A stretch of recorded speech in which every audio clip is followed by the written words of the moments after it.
Mr. Rob G.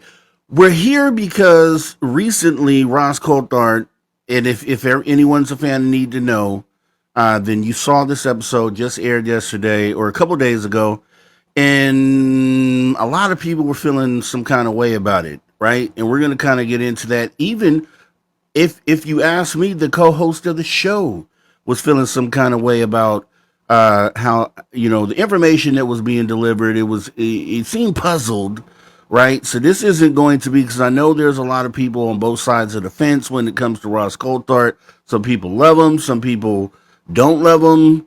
And I'm gonna say this isn't meant to be a Ross Coulthard bashing show, even though we did have some fun on the thumbnail there, a little humor there. So, but I think what we're seeing potentially, well, for sure, is some blatant misinformation, like a disinformation campaign going on within ufology. We know that it's already been this for all this time, right? So for years and years and years, I know I interviewed Rick Doty back in the day, about a year or so ago. I'm trying to get him back on, and I asked him. I said, Rick, being that you were on that disinformation side of the conversation, I asked him. I said, if you look around the UFO community now today, do you see those same sort of individuals out there sowing disinformation? He said yes.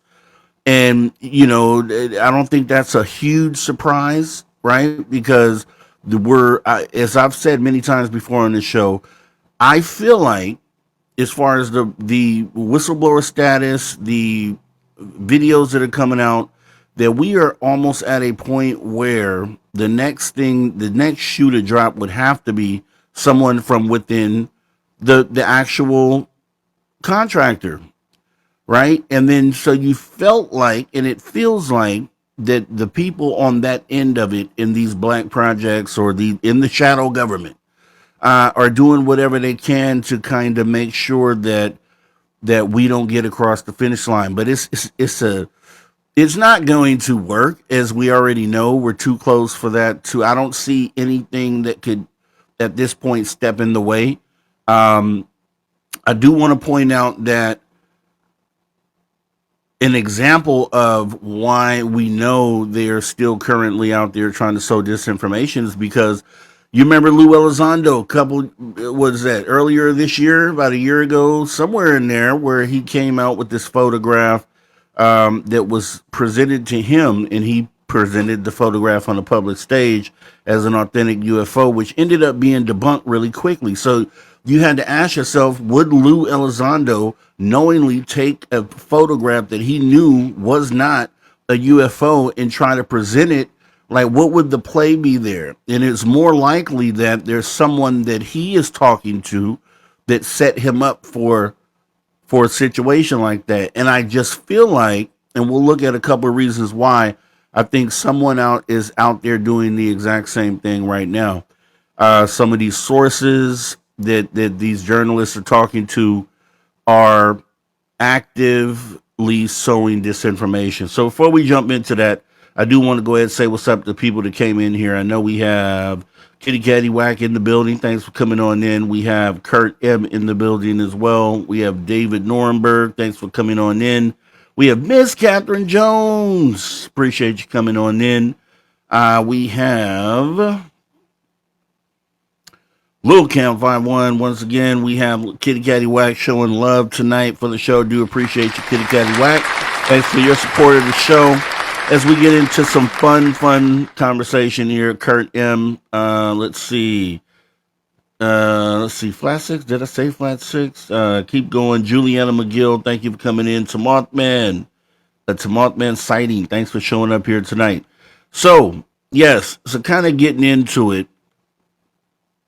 It was just this. I was shocked. And I don't know how other people felt when they were watching episode of Need to Know. And we will be showing some of the footage tonight. Ross, Bryce, come on, man. Don't strike us down tonight for wanting to take a look at portions of the video and kind of give critique. be a good sport and let this fall under fair use. We would appreciate it. We're just trying to further the conversation and maybe open eyes up even on your end where you may or may not know what it is that you're dealing with. And to start this off, Ross Coulthard, as well, before I get into it, let me go ahead and I have to do this first. Let me talk to. All right, let me talk to the people here real quick. The phone number to call in anytime for any of the shows we do on this channel is going to be 856-843-3444. That's 856 the dig. If you're outside the United States, that'll be 001-856-843-3444 or 001-856 the dig. Make sure you lock that in your phone. Also, we want to give it up to our members. This list is now updated. Memberships are available on this channel. You can hit the description and the link at any time. It helps support the channel, helps make us be able to put on these shows and maybe get a different program because the one that we're using here isn't all that.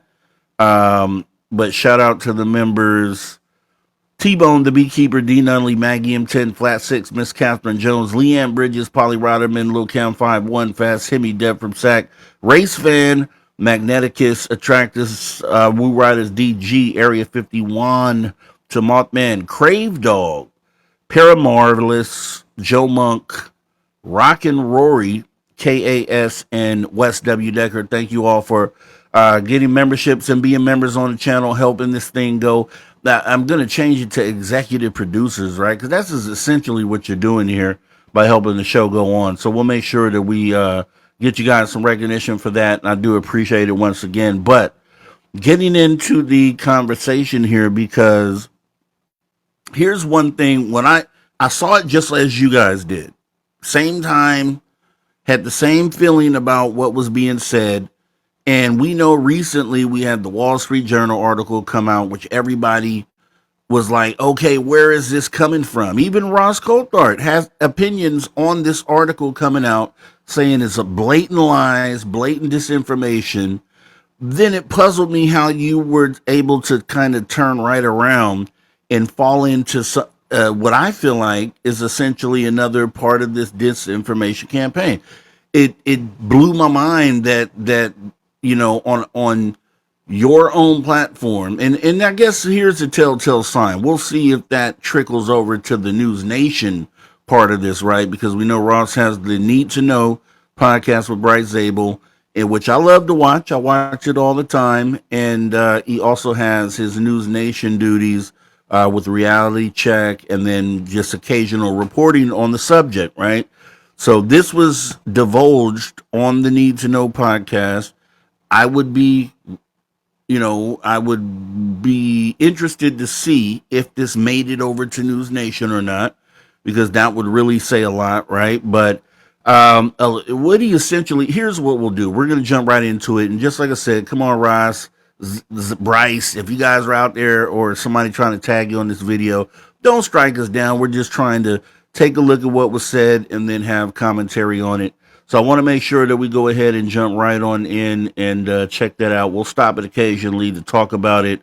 But I think it's very important that we start off with this video here. So let's jump into it. Fingers crossed. Let me put up my fair use banner here real quick.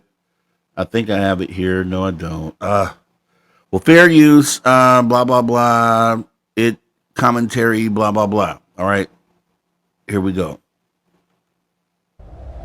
Drawn to the idea that fundamentally Congress has now realized it's been lied to. It's now becoming aware of the legacy program, but there's a counter spin, a counterplay in place from the national security state that's been hiding this. And they're saying, if you reveal the whole NHI technology connection, you're going to jeopardize an important national security program. I'm increasingly convinced, Bryce, that the United States has made advancements in electrogravitics, that, the Byfield Brown, Thomas Townsend Brown story didn't end in the 1950s and the 1960s. That Okay, I would want to know why this is coming up now. Why? Because everyone's known about that project back in the 50s. Everyone knew that it mysteriously stopped. Uh, and we've had rumors and things of that sort that say that it actually continued, and somehow we, have figured out anti-gravity, right? So that's been the thing within the community for all these years. So why all of a sudden is it now being brought forward as like breaking news, right? Like why this has been detailed. So are you have to wonder where this information is coming from, why it was being focused on as so important. Like why did this have to be said in this moment? You got to ask yourself that as we jump right back into this. You certainly look at Russia and Ukraine and you say, okay, they're not exactly having the best time of it there, and they could use some advanced weapons being deployed. What's your take on that? Well, you might notice I emphasize China. I mean, I think right. China is what is exercising the mind of the US right now. And the sources are telling me that the drone incursions over the continental United States, a large part of that originally was Chinese. And that why would they do it, though? Why would China put a bunch of their advanced technology in the skies over New Jersey? What I mean, you got to ask yourself, what's the gain there? What are they getting at? I completely agree with you. And yet you look at, and to be fair, let me say this. Bryce Zabel, I went and looked at the description of this video because I wanted to see what the comments were going to be right after I watched it. And I'm assuming it was Bryce Zabel who, in the description of the video, made sure to put a paragraph stating that what was said on here, he had no clue that Ross was going to come on the show and say this. He had no clue that Ross was going to come in with this angle on the show. And the reason why I feel like that's important is because if you've watched enough of these shows, you can tell that they talk prior to the show, which any person doing a podcast with someone else is going to do. You're going to talk, you're going to run across some points before your show, and then you're going to do the show. So for Bryce, and I'm assuming it had to be Bryce, to put in the description of the video that he was totally unaware that this was going to be said and that he would make sure that he addresses this by the time they do the next episode was kind of shocking to me, that you wouldn't let your partner know that you were going to take this angle on this podcast. So I think that's very important to remember here as we go ahead and listen to some more of what was said. And just the fact that Bryce is making a great point, even on the fly, as we've talked about, why would China just put their stuff on display here, as Ross is going to allude to that it's China, for 2 months straight? CIA would know about this. The whole spy network, this would not be a secret to them. It would be a surprise to us as the public, right?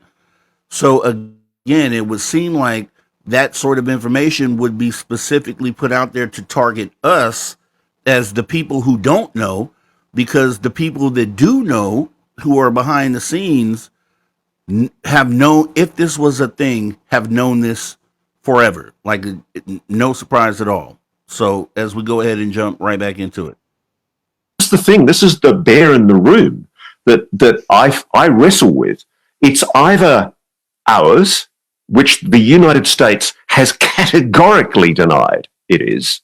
That's the thing. And I think they're lying, by the way. I think some of it was ours. Or when I say ours, I mean the United States. Once again, ours doesn't make sense. We've done a video on why it doesn't make sense that it's ours. We made the same video. We talked about why it doesn't make sense that it's adversarial, and why the only option left would be something that doesn't fall under those two categories, right? So we kind of have done some legwork on this already as we jump right back into it here. Even though some of it, I suspect, has been operating down here in Australia to be tested in remote parts of the outback. It's either ours, which of course there's been a formal denial about. It's either alien, NHI, which everybody poo-poos about. I suspect, I wouldn't be surprised at all if some of it was, or it's foreign adversary. Is the answer possibly, Ross, though, that it's all of the above? That it's no, that's what I'm saying. But yeah. I think the bear in the room, and I think this is the background. I'm not saying how much I know of what Senator Rounds knows, because I truly don't know. I don't know how much he knows. But I do know that there are people in Congress who have been apprised of the existence of a US electrogravitic technology program that the Congress was not read into, that the Gang of Eight was not read into, and that even presidents have not been told about.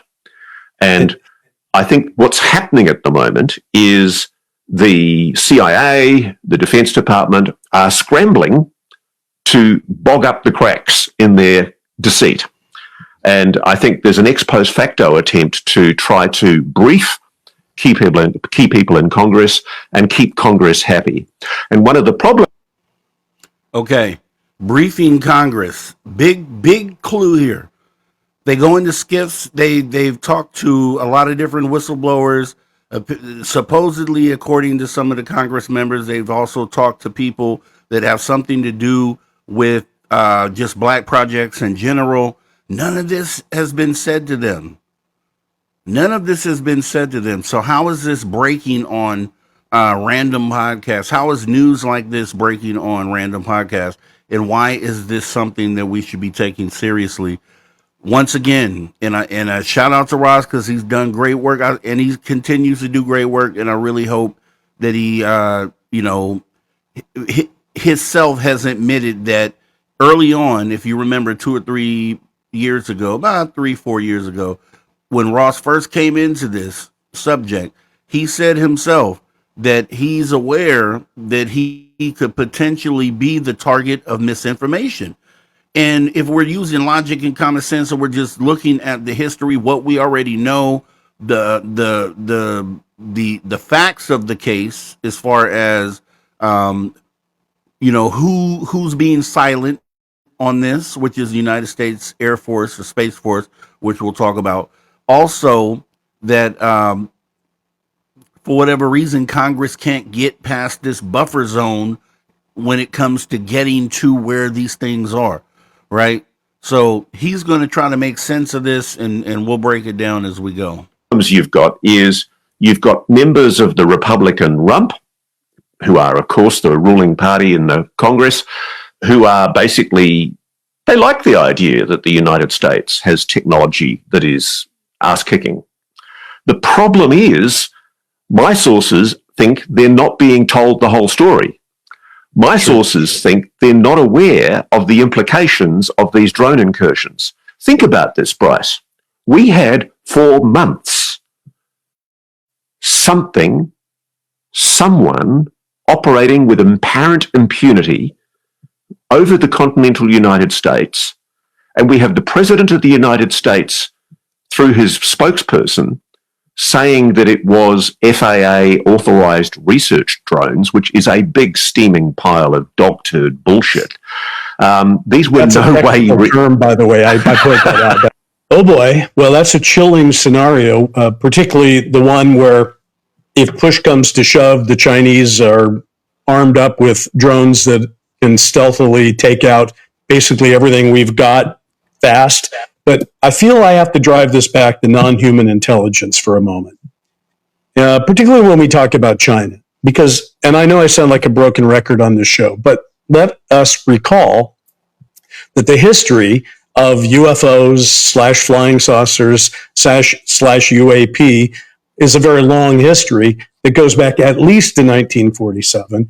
And let's also remember, I think, that the Chinese didn't even have an air force until 1949. And yet these extremely anomalous, insanely capable devices have been flitting about in our skies and in our oceans for upwards of 8 decades that the record would show. Very great point. Awesome pushback for Bryce Zabel.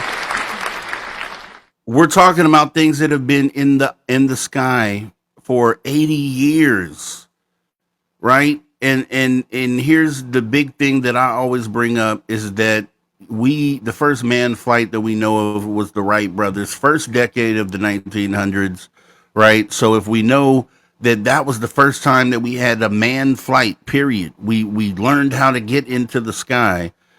You can't there's no logical way that you can jump immediately 40 years into the future, 50 years in the future, and then all of a sudden we have adversaries that didn't even have an air force up until 50 years into it. That now automatically they're the ones that are responsible for the things that we're seeing. None of it makes sense. But shout out to Bryce Zabel for the pushback. And here we go. The Chinese were not making them then. We were not making them then. There were no gravitic breakthroughs back then in the 40s and the 50s, to the best of my knowledge. And so that means there is another player out here. And that's the part where I start to get frustrated / concerned, because what does this mean? If there is an NHI out there and they are capable and they inspired this technology, which it sounds like could easily have happened, then what does that mean for us? Are they just observers? Are they like the Watcher in Marvel Comics and they just observe this stuff going on? Do they have a point of view about it? What would their plan be about it? And then, while all this is sitting in my brain and stewing about, I also think how strange it is, and you just brought it up, Ross, how strange and odd and deceitful those Wall Street Journal articles. There's a pair of them out there, and they're insane. I mean, they're just not right. And you have to say to yourself, what's motivating that? And I guess you could argue the motivation for those kind of articles, I guess from a governmental point of view, I could semi-understand it. Let's just continue this confusion, and maybe nobody will, while we're trying to get our act together, nobody will know what's going on. But the other part of it, though, is just like, well, what does this mean? Why would the Wall Street Journal, which considers itself a journalistic organization, why would they go front and center with that while refusing basically to cover this story at all? When you look at what we're after and what we're surrounded by, Russ, it always strikes me that we're living inside an equation with too many variables. There's just too many unknowns in the equation. And to kind of point to that, very great point, Bryce, too many variables. And that, for me, and this is just my opinion on that, I feel like it's to muddy the waters, right? And we'll be getting into it because you have the Wall Street Journal article, which we all know everybody felt like it was a bunch of bull. Ross Coulthard agrees with this. But it's so strange that you, after having that stance, immediately turn right around and weigh on the sources that are confirming for you that this stuff is ours, and all of a sudden there's this national security aspect as far as it goes with adversaries. This was been the angle forever. This has always been the angle. So what for you, Ross? What for you has brought this home as being something that we should really, take note of? Because yes, we've all agreed that if adversaries had tech like this, it would be detrimental to the safety of the United States. Now, we all agree on that, but there isn't anything that points to it being theirs. So where's this connection at? This is what I want to know, right? This is what we need to know. No pun intended. As we go ahead and continue. We keep trying to solve the equation. We got NHI over here. We got China here. We got drones. We got, we got Nimitz. We got abductions. We got crop circles. We got, and on and on and on. What I'm suggesting is the excessive compartmentalization of that lie has now put us in a position where we are at a strategic national security defense disadvantage. The drones debacle shows this. The White House is trying to conceal the truth. Two Air Force generals, Gregory Grillo, General Glenn Van Herk, go on 60 Minutes and admit that we cannot track, detect, or shoot down, bring down these objects. To be fair, the same General Glenn Van Herk that you mentioned, who was the captain, or he was running NORAD at one point. He's retired now. Recently has done a 60 Minutes interview, which we're going to read the transcripts of that shortly. But you're going to see, right? He had the same point of view during the Chinese spy balloon situation. We didn't know they were there, right? Which I pointed out, and we'll talk about it more. I won't really spoil that part of it, but we knew the spy balloons were there. We've known about spy balloons going all the way back to World War II and even before that. So once again, like, who are you talking to, Ross? That are breaching the security airspace over sensitive national security installations with absolute impunity. On the record admissions from two very senior former generals.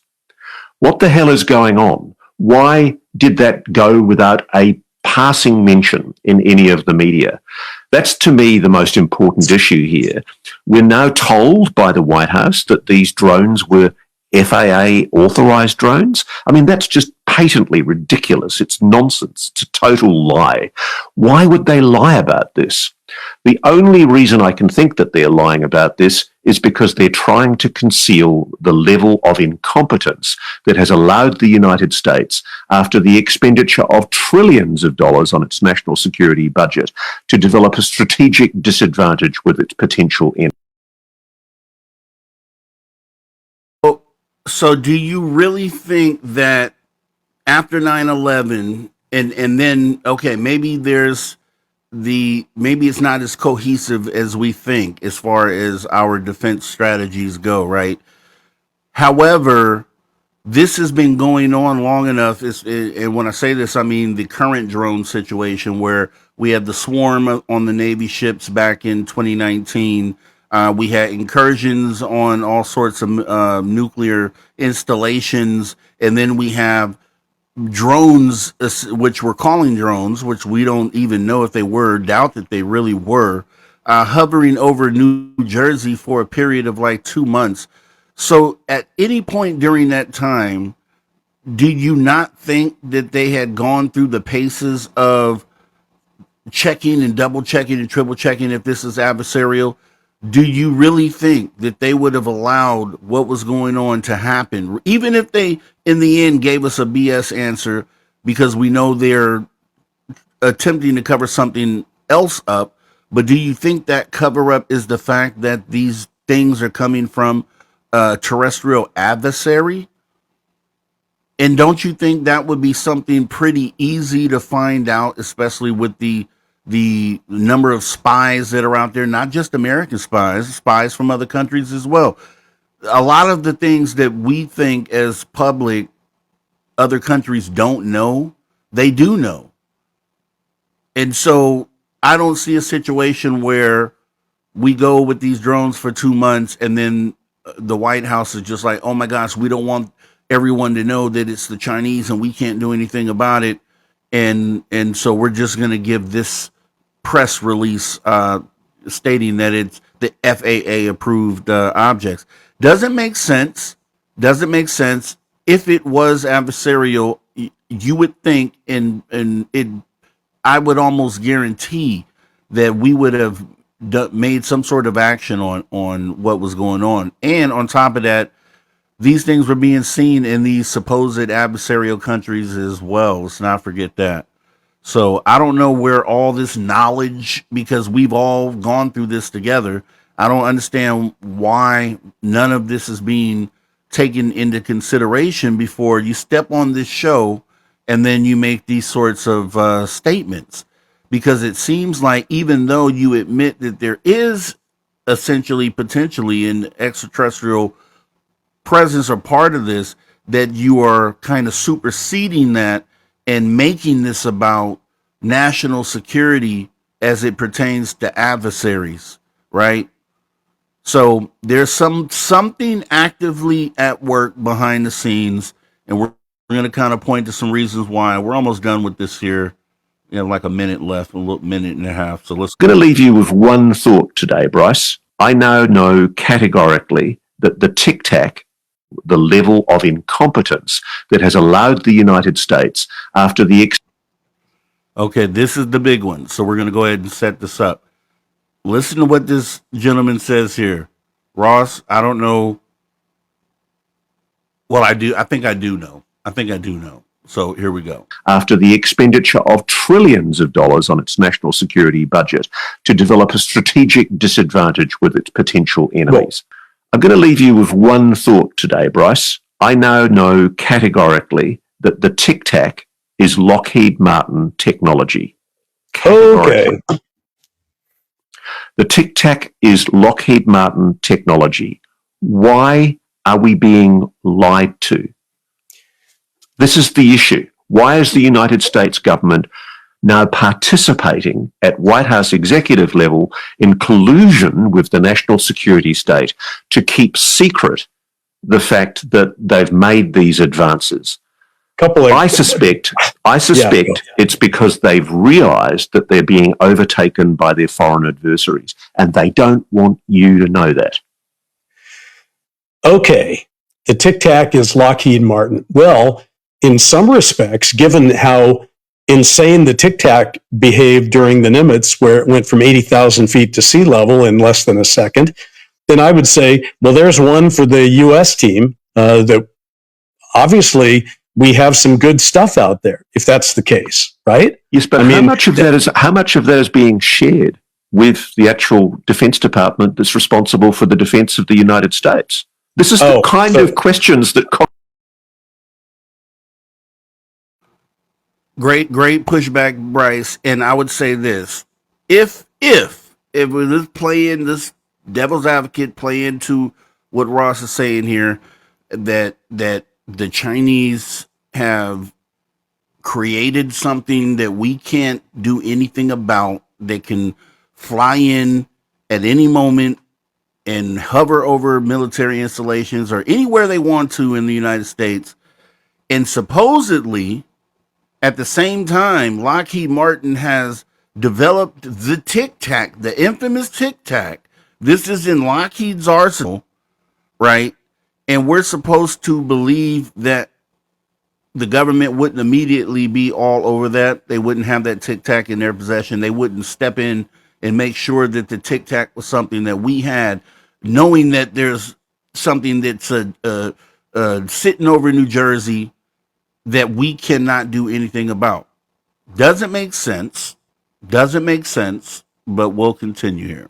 I see what you're saying. So you're saying Lockheed Martin might, or anybody, but Lockheed Martin in this particular case has a Tic Tac that they are testing and have been testing and have access to, but they might not have shared it with the Defense Department of the United States, which probably paid for it in their $1 trillion budgets. That's kind of mind-blowing in itself. Those are the questions I think Congress should be asking. I mean, what I'm saying basically is... Why are you saying this, by the way? Where is this from? How do we know this?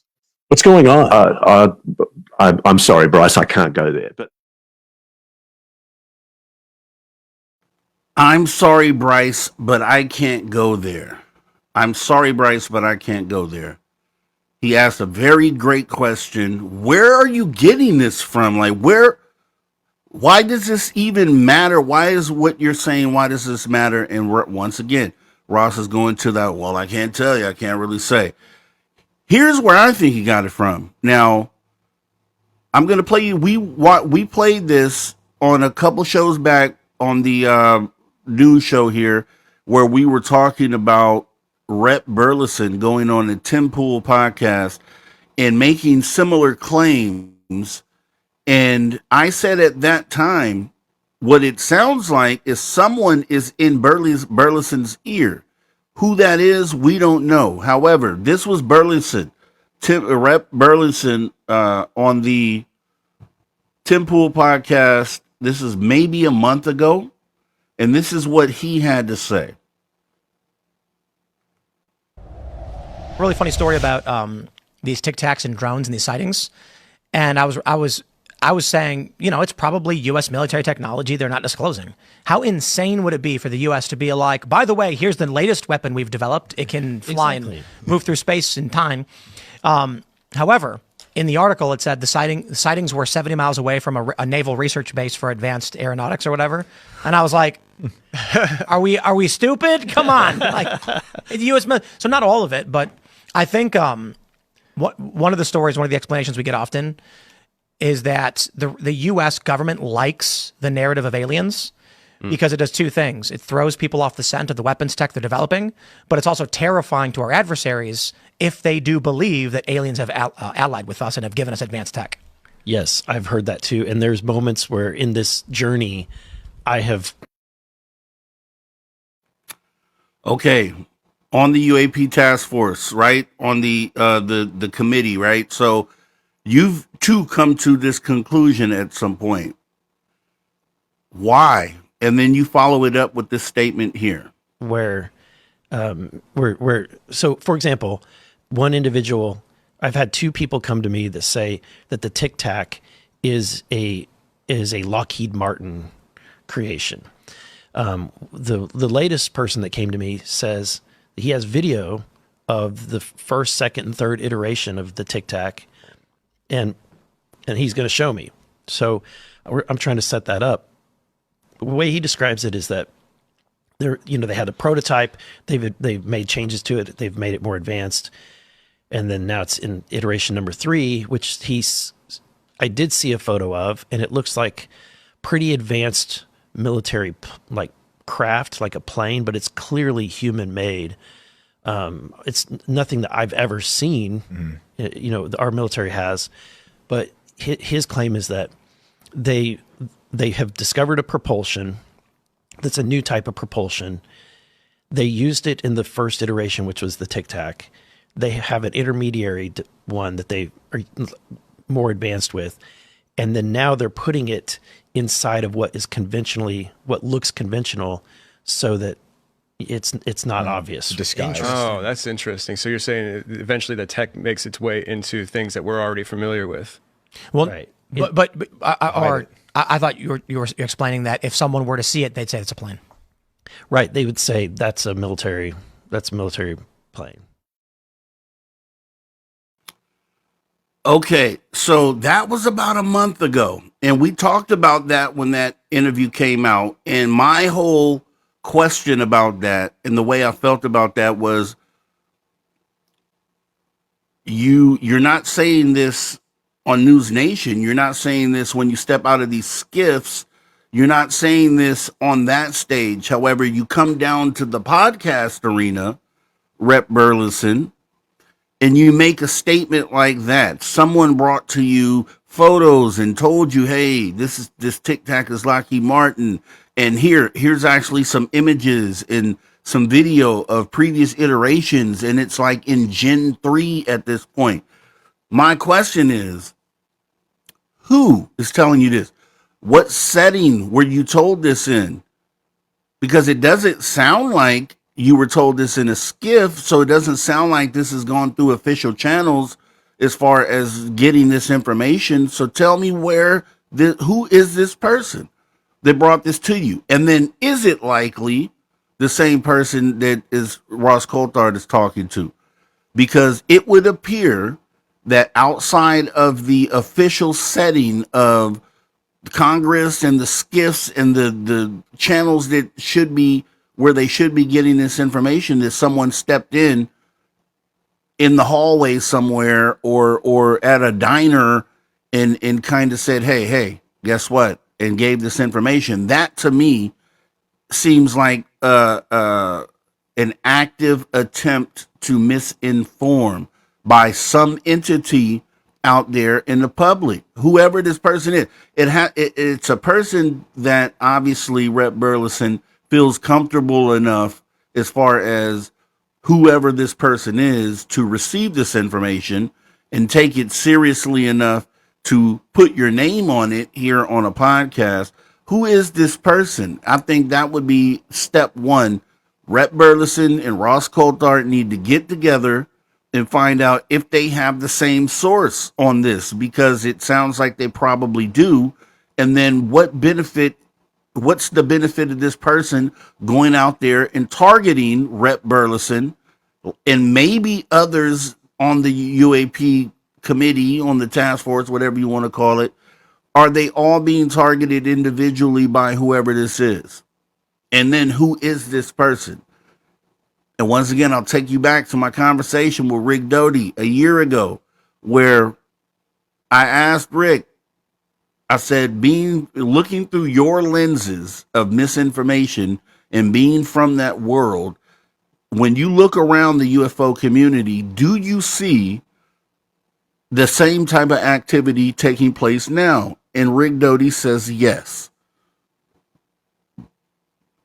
So to me, when I heard Ross Coulthard say this, and the fact that he did not inform his co-host that this is what was going to be said, it feels like a narrative or an agenda is being pushed through Ross, whether he's aware of it or not. Because once again, we can go back to 3-4 years ago where Ross admitted that he knows that he could be the target of misinformation. And it just feels like this angle is not coming through official channels. And I'm a Ross Coulthard fan. I talk highly of the guy all the time. As far as standing on a national stage, news-wise, and keeping the story out there, and you can't take that away from him. But then at the same time, that's where you get into trouble with sources, because who are the sources? You will never say, you'll never divulge, as you often say. You also had a source that said there's a UFO so big that they had to build a building around it. And you've said many times you will never give up that source, and it could be somebody blowing smoke up your ass. Could it be? As we're trying to get to the truth, as we're trying to get answers on this, do we really need all these additional angles thrown in here, right? I think we know what we know. And to take something that is more like, well, something like that could happen, but then we don't have the proof that something like that is actually going on. Like, there is no proof that Lockheed Martin has this Tic Tac, because now, okay, it's out in the open. Let's see the Tic Tac then. Let's see some sort of, you don't even show us Tic Tac, show us some sort of derivative prototype or something that led to the creation of the Tic Tacs. You should be able to show us something at this point. And I'm feeling like that if you can't do that, then it shouldn't be a part of the conversation. If it's simply China is sending these drones over here, and we should have been able to track those back to some source during that 2-month period, right? And if that data isn't there, then what are we really talking about? And why are we spreading this out to the community in this way? And not really the community, because it doesn't really ever pass our sniff test, but there are a lot of people out there who are on the fence, or people who, at some point down the line will come to the realization that, hey, either we have this issue or we have this issue.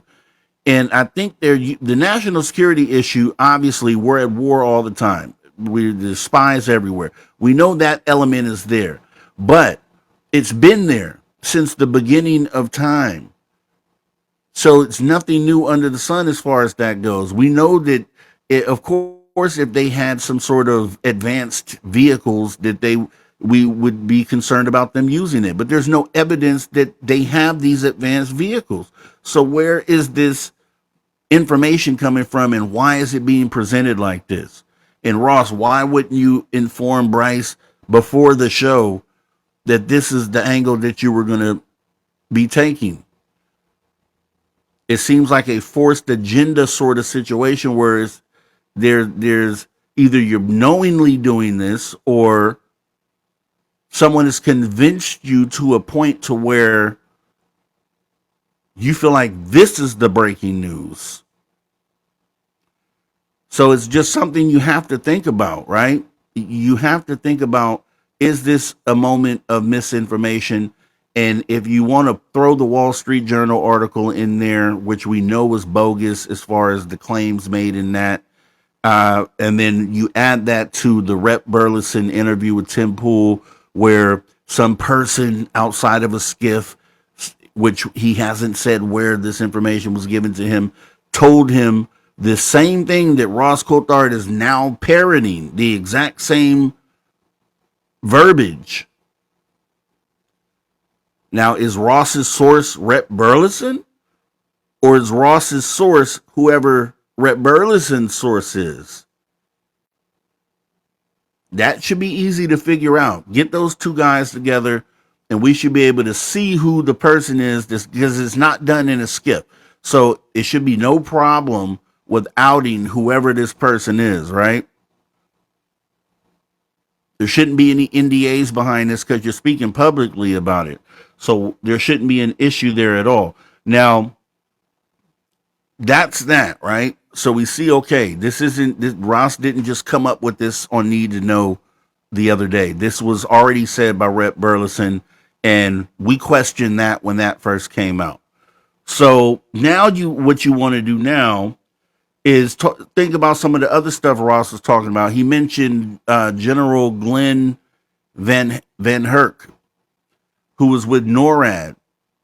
Now, he's basing, he's saying, okay, this retired general also has made statements along these lines. And so based on this, and then the information that this other source is saying, that this is the reason why I'm saying this.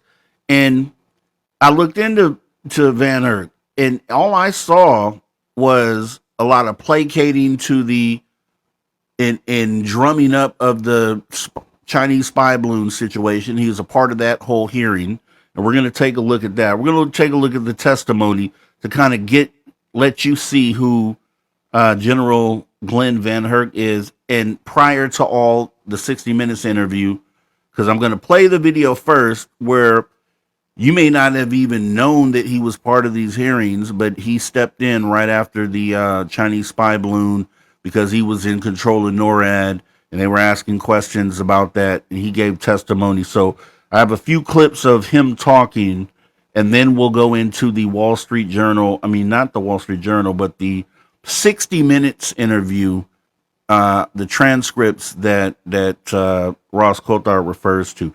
So this is General Glenn Van Herk of the U.S. Air Force, mind you, U.S. Space Force as well.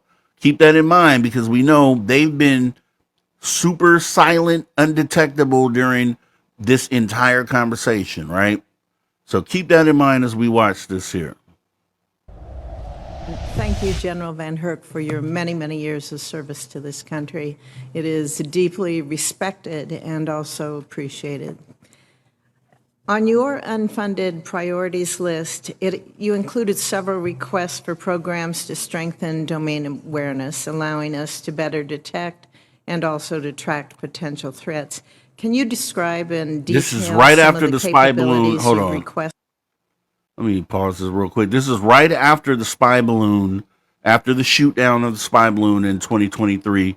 They held this hearing here. So this is what you're seeing in this particular footage. So here we go. Programs to strengthen domain awareness, allowing us to better detect and also to track potential threats. Can you describe in detail some of the capabilities you've requested and why they are so vital for your needs? Thanks, Senator. Absolutely. Over-the-horizon radar capability acceleration would procure a test asset. It's $55 million to go faster to give us the capability rather than fielding capabilities in 8 to 10 years. Maybe we could shorten that to 4 to 5 years to enable me to get after the hypersonics that I described earlier, the cruise missiles, et cetera. By the way, I need Canada to do the same thing. A fielding of a capability in a decade from now is not where we need to be. So those are some of the dollars there. There's $55 million. There's $211 million in 9 long-range mobile radars that would help me plug the gaps when we have radar failures, or to get after critical defense infrastructure. If tasked to do that, as we move around the country, I can move those radars to give me additional domain awareness. Okay, just so you're already seeing this, but you're getting angles from General Glenn Van Herk of money, money, money, war, war, war, adversary, adversary, adversary. This is his focus, and you'll see this in a lot of what we're about to see here. So let's continue. That's a couple of examples. Okay, thank you. I know that Northcom is required to track all kinds of threats to the homeland, from the Chinese spy balloons to the hypersonics that you mentioned. Do you have tools you need right now to be able to defend against them? Not just to track them, but to defend? Yeah, so for the high-altitude balloon, I think we're in a good place for that. For hypersonics and cruise missiles, hypersonic specifically, the U.S. Space Force's proliferated low Earth orbit capability and satellite constellation will get us there, along with the HBTSS that MDA is working on. But we can't wait decades to field these things. So any way that we can accelerate those capabilities. Let me give you an example. We're stuck in an industrial age process for acquiring, and we field things in serial processes. In today's digital and information environment, we can virtually test, we can virtually and do things in parallel. These are things we should do differently to field capabilities faster. I would also ask for your help here in Congress. When we go faster, we may have some failures. Let's not take a 2-year investigation of those failures. Let's jump back on the horse and ride and move forward. And we have to be as transparent in the department with Congress as possible and make sure that you're part of the discussion. General Van Herk, have you seen any advances or movements from China or Russia in the Arctic lately? Absolutely, Senator. Russia has modernized their fleet of icebreakers. They've modernized their strategic defenses along there, their submarine forces. China is sailing into the Arctic under the guise of research vessels, and we know they're doing military operations, surveying the seabed. You've seen that recently as Canada released their recovery of a Chinese buoy. Those are all things that are ongoing in the Arctic right now. And General Richardson, do you see China presently working even harder to build access and influence in Latin America? Absolutely, Senator. Thank you. Thank you, Mr. Chairman. I did want to just follow up a little bit as well with Senator Cotton laid out a Senator Mike Rounds. Let's make sure that we understand who this is and why he was why his name is important in the conversation. I think we already know, but let's. the timing and the decision-making process with regard to the observation balloon from the PRC. If this was a communications gathering or an intelligence gathering unit, you did have the ability and you could see it coming from a long ways off, several days in advance, and not just with intelligence recognition, but also with radar catching it. During that time period, there was a point at which, as you've indicated, it was not identified as being hostile or trying to gain an offensive position. Therefore, still in international air, no reason to or any purpose for taking it out at that point. That's correct, isn't it? There's no legal basis in international airspace to take action. That would actually undermine our position globally by taking action in international airspace. I'd like to clarify one thing. I did not have the capability to see that days away. Okay, that came through intel community channels. I could not see it until it got within radar, and I'll talk to you in a classified environment, but that was not days away. That was the 28th only. And on the 28th, though, on the 28th, it was still not within, it was still outside of our legal operating area in terms of protecting our borders. So it passed within sovereign territory on the 27th at the end of the Aleutian Island chain, and then back into international airspace until the 28th, where it passed within our sovereign space near St. Matthews Island, Alaska, and then transited over Alaska. During that time in which it had passed out into international waters, were aware of it and knew that it had the possibility of coming back into our airspace again. But by then, pretty clear on your part that it was not an offensively armed balloon or object. That's correct, Senator. The intel community assessed that. That was what I verified on the 28th when we intercepted, and I had fighters get their visual on it and their targeting pods to be able to make that assessment. That's not a 100% guarantee, but my assessment at that time, based on all the info, was there was no physical military threat to the homeland at that point. And I think that the reason why I'm bringing this out and going back through it again with you is number one, I think the American people have to understand that if it would have been viewed as a threat, our armed forces would have protected and we would have taken it out prior to the point of getting in and damaging any property or individuals within the United States at that time. But second piece on this is it became a decision, not necessarily yours, but somewhere farther up the chain of command as to not to take it out, even though it was entering our airspace. It was not your decision because it was not deemed a threat or to become an offensive threat at that time. Fair to say? So if it was a threat, I'm delegated the authority by the president through the secretary, and I would have taken that out. Yeah. In this case, I did not assess it a threat, and therefore I did not have the authority. Okay, so he didn't deem the Chinese spy balloons as a threat. And to go back, we know that the Chinese spy balloon was done on a national stage. We talked about this on this channel before as well. Just so happened to set the stage for those who don't know. We were expecting the UAP report on October 31st by no later than October 31st of 2022. They went radio silent, never explained why they were late. And then all of a sudden, they pop up with this late report in mid-January of 2023.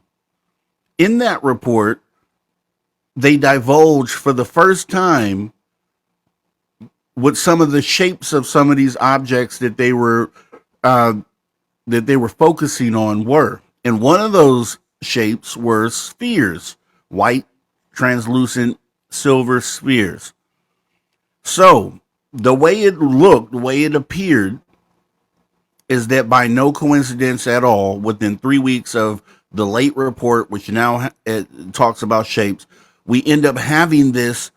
Oh, and no, before I go there, in the report as well, they mentioned for the first time as well, not just the spheres, but they also mention balloon-like entities, which is very important because 3 weeks later, early February, we get the Chinese spy balloon situation here, which happens to be a balloon-like entity. Also happens to be spherical in nature. Also happens to be one of these white spheres. So it would appear that the Chinese spy balloon situation was put on a national stage to corroborate the UAP report, which was now saying, hey, we're seeing these things and they're spheres, they're balloon-like entities. And oh, by the way, we found a spy balloon from an adversary that matches that description. So, hey, nothing to see here, guys. This hearing happens and we're talking about, well, yes, we need money for this, we need money for that. So just to tie all that together, keep all this in mind, because this gentleman is one of the people that Roz Coulthard is leaning on, because he had recent testimony during an interview with 60 Minutes, which we'll be talking about right after this. But keep all that in mind. Keep all that in mind. There we go. The authority would have rested with someone above you. Depending In the on chain of command. Depending on the legal basis for assessment, it would have resided either with the Secretary of Defense or the President. Thank you. Thank you, Mr. Chairman. You have what seems like a daunting task when you look at the map and think of your area of responsibility. Well, we go from the North Pole to Central America into the Atlantic and into the Pacific. The challenge now Goes from the North Pole down to Central America. Their range for NORAD is pretty wide. So there's a lot of different things they can see in these regions. I wanted to point that out too real quick. So he just told you what his range was, and we know, as we pointed out before, spy balloons have been a part of the war effort, adversarial war effort for over as long as UFOs have been around. And so with that being said, when we have this drone situation, this is obviously in his realm of things that he should be able to see and be able to detect from origin and then going back to where it originated from. So also keep that in mind as he talks here. Is that potential adversaries have developed capabilities that challenge us from a domain awareness perspective to be able to see some of those. Are you able to see the things that you need to be seeing right now in terms of potential threats? Well, I would say that I can't see everything that I would like to see as far away from the homeland as we need to see it. The good news is that both the Canadians in their NORAD modernization and the U.S., we funded over-the-horizon radar capabilities, which allow me to see further away. We've all seen the pictures of Russian bombers being escorted by American fighter aircraft. Is that something you're seeing more often? We see Russian bombers a half a dozen or more times a year. It is nothing that is unexpected, and it's strategic competition that's ongoing. I would say that the environment that we are seeing is the most dynamic and challenging that I've seen in my 36 years of service. Dynamic in what ways? Well, we have two peer competitors, both nuclear armed, that are challenging international norms, rules, laws that have served us well since the end of World War II. A lot of people don't know a lot about NORAD, but they began to hear about it because of the Chinese balloon incident. Can you walk us through when that balloon was first spotted and when it became a concern?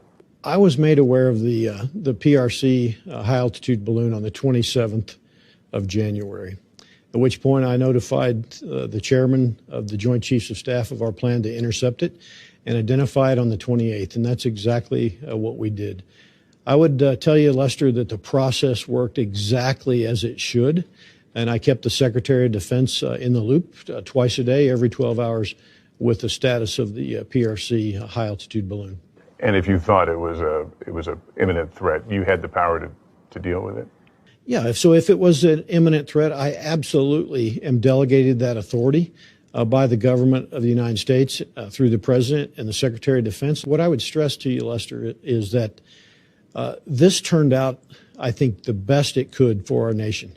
We know that no American people were injured. We maintained the safety. We know for a fact that we mitigated their collection and we maximized our collection. And we shot it down at the exact location we desired so that we could maximize that collection.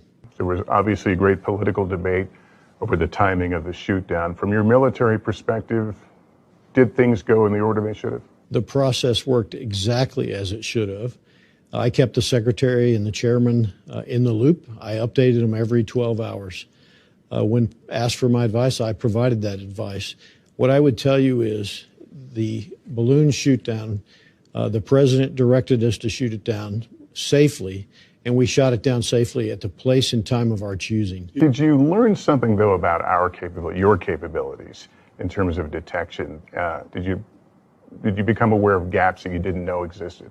Absolutely, we did. We were not looking for a high altitude balloon at that time. At 65,000 feet, very slow. Our radars are capable of seeing it, but we were filtering out that data. And so therefore we learned significantly. I also learned that I need to be able to see further out into the Pacific, further into the Arctic and into the Atlantic. And that's what the over the horizon radars will give us. You believe 100% it was a Chinese spy vehicle? Absolutely. It was a Chinese spy balloon. All right, so he states essentially that he has the ability to shoot things down. He has the authority to shoot things down. We waited for the Chinese spy balloon to get over the Atlantic Ocean, shot it down. Okay, if I recall, these drones that were coming in from the Atlantic Ocean, and then apparently going back out as well. So it would appear to me that that would be a situation where you should have been able to take one of these things down. Not to mention, we know there were other things shot down across the Canadian border as well that we never got any word about. So the thing is that there's as far as the spy balloon situation goes, we know there was a lot of disingenuous rhetoric going on at that point in time where they were just acting like they never knew these things were up there. Like we were filtering things out. This was a shock to us. We didn't know. Now we need money. We need to, recalibrate our filters. So what's more likely? What's more likely that a country that has been engaged in war for the last 100 years and has constantly been using taxes and diverting all sorts of money, tax money to beef up the military and our presence and our ability to detect.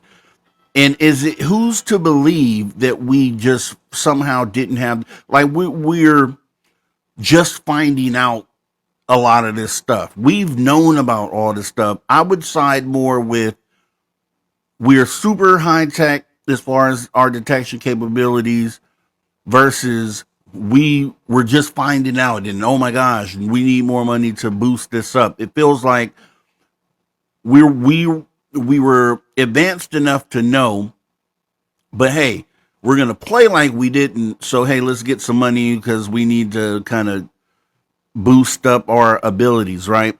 And here's the other thing with that. If you remember when David Grush came out a few years ago, one of the things he was asked was about disinformation. And one of his quotes was, yes, the U.S. government is conducting a serious disinformation campaign on the American populace, and it's unethical and immoral, right? And it feels like that's kind of what we're engaged or involved with right now. So Ross Coulthard talked about this particular general. We just saw essentially anytime he's been on TV, it's about more money for war, for adversaries. It's always an adversarial position on the conversation that they have. And if we're talking NORAD, we're talking about monitoring things that came from 80,000 feet, as Kevin Day said, and dropped to the sea level. You think NORAD didn't see those things coming in? Of course they did. So once again, not anything new. So why during all these other interviews and all these other appearances, and there were more, these are just the ones I included, it was never brought up in when they talked about threats. They asked him in one video what was the biggest threat that he had considered. This was in 2023, and he said the cyber threat, which is a definitely valid thing to think about. But it was never brought up in any of the conversations that we were having, potentially adversarial things dropping from 80,000 feet and down to sea level. It was never brought up that that was the case, ever. They asked him on many interviews. He's never said it. But however, he retires, and then now in the 60-minute interview, all of a sudden, it now the conversation has shifted a little bit. So let me bring up his part of the 60 Minutes interview here. I tagged it to read to you guys here.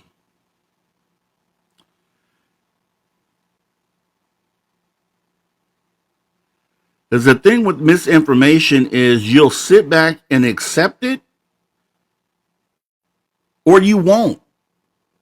A lot of people will just sit back and let it fly over their head, move on with their day, and they won't challenge any of the things that are being said. So this was, and I missed the 60-minute interview, but this is March 16th of this year. So let me see. It's pretty. I want to find Van Hert. Okay. All right. I'll just read into it here. So, drone swarms inside the U.S. could be spying, and the ability to detect, track them is lagging. Now we're lagging all of a sudden again, right? All the money that goes to the military and all these assets, and we're lagging. This is what we're supposed to believe. Number one country in the world, and we're lagging behind who? All right, here we go. Officials in Washington have underestimated the threat posed by drones in U.S. airspace, despite several cases of mysterious drone swarms over sensitive military sites, warned Glenn Van Herk, who's the gentleman we just watched. Warned Glenn Van Herk, the former Joint Commander of North American Aerospace Defense Command and U.S. Northern Command. Elusive drones flew over Langley Air Force Base in Virginia over 17 nights, December of 2023, well before drones over New Jersey captured the attention of the nation late last year. Yet the U.S. still doesn't have the policies and laws in place to deal with the swarms, retired U.S. Air Force General Glenn Van Herk said. A senior official in the Biden White House later downplayed the Langley intrusions to 60 Minutes as likely the work of hobbyists, but Van Herk did not believe they were hobbyists based on the evidence he saw. Quote, it certainly could have a foreign nexus, a threat nexus, Van Herk said. They could be doing anything from surveilling critical infrastructure just to the point of embarrassing us from the fact that they can do this on a day-to-day basis and then we're not able to do anything about it. What's the likelihood of that? That we would allow something like, even if they had something that was something that we couldn't understand, we would still address it. We wouldn't sit on our thumbs, right? We wouldn't do that. Last month, Van Herk's successor, General Greg Gulliat, testified during the Senate Armed Services Committee hearing that he needs increased authority to better protect military installations from drones.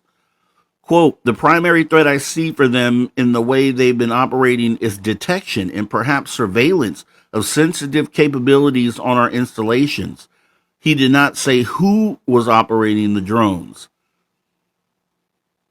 U.S. Navy warships training off the California coast were shadowed by dozens of drones for weeks in 2019. For years, the Pentagon did little to dispel speculation that they were UFOs, even referring videos of them to their UAP task force for analysis, but ship's logs show they were identified as drones at the time. The Navy suspected the drones came from a Hong Kong flag freighter sailing nearby but couldn't prove it. And now they're doing the couldn't prove it angle. But I was pretty sure back then that they said that it was a certainty that these weren't coming from there, right? Now it's we couldn't prove it, so still could be, right? Since then, the War Zone, their defensive news site, has documented dozens of drone intrusions at sensitive infrastructure and military installations, including the Palo Verde nuclear plant in Arizona, an experimental weapons site in Southern California where defense contractors are building the next generation of stealth bombers. In December of 2023, John Butner was at his family cabin on the James River in Virginia when he spotted what he describes as dozens of mysterious orbs over Langley Air Force Base, one of the most critical on the East Coast, home to dozens of F-22 Raptors. Butner has said he's familiar with different types of military craft. What he saw on December 14th, 2023 was unlike anything he had seen before. Quote, they started really coming in almost like on a conveyor belt, Butner said. He took iPhone videos of the objects coming and going for nearly an hour and a half. Butner says he shared video with the FBI for its investigation. Four-star General Mark Kelly was highest-ranking officer at Langley to witness the swarm. A veteran pilot, he identified them as drones and says they varied in size, speed, and altitude. Excuse me. The smallest you're talking about a commercial-sized quadcopter, Kelly said. Then the largest ones are probably the size of what I would call a bass boat or a small car. Then late last year in northern New Jersey, the Army confirmed 11 drone sightings starting in November over the Picatinny Arsenal, where advanced weapons are designed and built. The sightings ignited a public frenzy, sparking reports of drones all over the region. While much of the U.S. was fixated on New Jersey, another swarm of drones were disrupting operations at an airbase in the UK where the U.S. nuclear weapons have been stored. Prior to his inauguration, President Trump promised to get to the bottom of the mysterious drone sightings over New Jersey along the East Coast. In her first White House press briefing, Press Secretary Caroline Leavitt relayed an update she said was directly from President Trump. The drones were, quote, authorized to be flown by the FAA for research and various other reasons and were not the enemy. Why the drones are a concern. So, and here's kind of where I'll stop there, because I think we can stop there on that, because the main point that was being made was by Ross Coulthart was that these drones, from the source he's talked to, are Chinese, and that this press release from the White House press secretary Caroline Leavitt was done to overshadow the fact that we were having Chinese drones hanging out over America and didn't have an ability to do anything about it. What is the likelihood of that when we see the same administration has taken us right into a couple wars and backed up a couple? You really don't think that? Does that even make sense? Does that even make sense? And to kind of go deeper on why that, what's the likelihood of these things being man-made versus probably not from here? We have a video on that in this archive for the definitive news show. I say go back and watch that, because we make a pretty good case on why it doesn't even make sense that it's adversarial. It doesn't even make sense that it's ours. And so if you take those two elements out of the equation, then it leaves nothing else. So knowing that, why is Ross Coulthart now trying to circle back around and try to make people believe that, according to his source, those drones that we saw for 2 months straight were actually adversarial? Where's the basis? The only thing that I can point to in this moment is going back to Rep Burleson, where he's talking about being shown this tic tac and being open to the fact or idea that what we're seeing is man-made. This General Glenn Van Herk, who is obviously on the side of everything's adversarial, and hey, we need money because of that fact. If these are the two people, if these are the things you're listening to formulate your opinion, should we really be listening to a lot of the stuff you have to say going forward? And I like Ross Coulthart.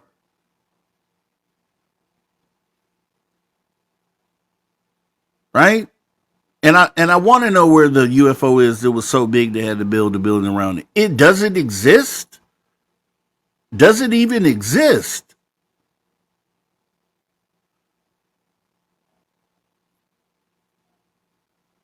That's what I'm saying. So I won't even go into more of that, because I think you see where that story is going, and you can catch it on 60 Minutes as well. But none of it doesn't pass the smell test. It doesn't pass the smell test. None of what's going on right now is passing the smell test. I'm looking forward to seeing how Ross Coulthart kind of handles this, because yes, it was one episode. It was, he said it in that moment. We don't have any word on how it was handled after that. We do know by the description of the Need to Know episode that Bryce Zabel was unaware that he was going to take this angle. He also stated in that description that he would be challenging what was said going further and maybe on the next episode. So we may have to wait till then to kind of add more to what's going on. But I think we can clearly see what's going on based on starting with Wall Street Journal article, and kind of understand that probably is also tied to whoever Rep Burleson is talking to behind the scenes, who talked to him outside of a skiff, which is ridiculous, right? If we really want to say it. And then Ross Coulthart likely probably talking to the same person. Who is this person? Is this the same person that gave Lou Elizondo the fake UFO picture and said, hey, show this to the world? Is it that same person too? Or are they all related to the same group that are trying to sow disinformation in the community. And I think we're seeing it play out live in front of our face. But once again, that's kind of good, because what it means is if you're going to blatantly misinform or put on a campaign, that means you're out of options. That means that you don't really have any other options at this point to try to misinform, because the normal things you would be able to hide behind, or the normal ways you'd be able to deploy a misinformation campaign, just won't work at this point because we're too far in.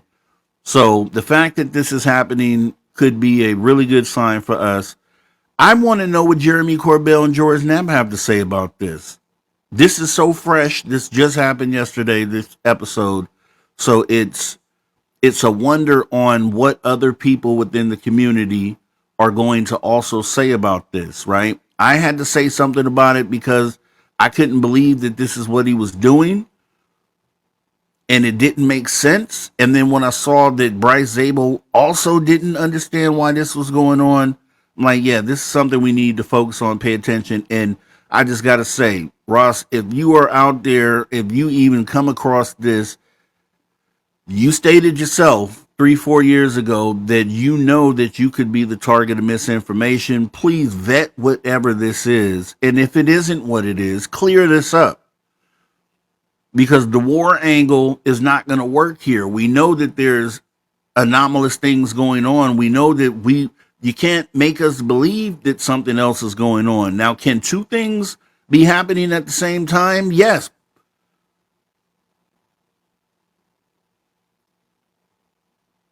Is it more likely that what we're looking at is anomalous versus man-made? Yes. So for everybody out there, I know a lot of people watch these shows. Just don't take that in, or I hope you felt, I hope when you heard what was said, it also raised questions for you, because that's a good thing. That means your BS detector is working. That means that you're not necessarily just going to fall for the okie doke. So with that being said, I'm going to go ahead and leave it there. Thought this was important to talk about. We will do this again once we get more information on this. I'm going to go ahead and let you guys get up out of here for now. Pleasure hanging out, though. Once again, I'll edit this video. Share this video. If you haven't seen the Need to Know video, go back and watch it. Tell me how you felt about it. Leave it in the comments, and we'll make sure that we get together and talk about this again. But once again, New Jersey drones are China. What do I think about that?